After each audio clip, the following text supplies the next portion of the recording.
হচ্ছে আমরা no horn এই কর্মসূচি গ্রহণ করেছি 12 সপ্তাহব্যাপী।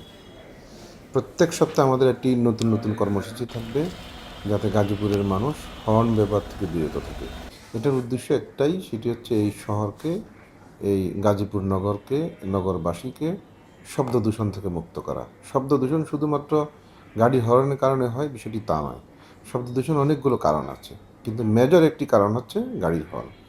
সেই মেজর কারণটাতেই আমরা হাত দিয়েছি। শুরুতেই ঠিক বলেছেন আপনি, আমার গাড়ি হর্ন ছাড়াই গত 10 দিন 11 দিন ধরে চলাচল করছে, কোনো অসুবিধা হয়নি। তার মানে হচ্ছে হর্ন ছাড়া গাড়ি চললে কোনো অসুবিধা হবে না, এটা পরীক্ষিত। সেই কারণেই আজকে জেলা পর্যায়ে সকল দপ্তরের প্রধানদেরকে আমরা ডেকেছিলাম। এখানে প্রায় সরকারি, আধা সরকারি এবং স্বায়ত্তশাসিত প্রতিষ্ঠান মিলে প্রায় 50-এর অধিক প্রতিষ্ঠান রয়েছে এখানে, এবং শিক্ষা প্রতিষ্ঠান রয়েছে, বিশেষ করে বিশ্ববিদ্যালয়গুলো। সকলকে আমরা ডেকে আজকে একটি কনসালটেশন মিটিং করেছি।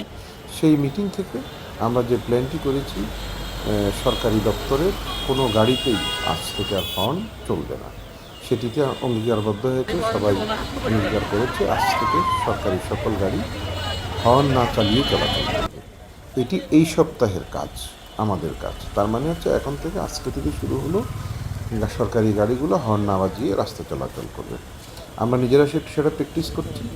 এরপরে আমাদের অনেকগুলো পর্যায়ে আছে, শিল্পের গাড়িগুলা, পরিবহনের গাড়িগুলা, মাল পরিবহনের গাড়ি, তারপরে হচ্ছে মোটরসাইকেল, সিএনজি, ইজি বাইক, রিক্সা, যত রকমের পরিবহন আছে, যত রকমের ট্রান্সপোর্ট আছে, সবগুলোকে আমরা আস্তে আস্তে এই 12 সপ্তাহের ভিতরে আমরা পর্যায়ক্রমে কনসালটেন্সি দিয়ে তাদেরকে হর্ন মুক্ত করব।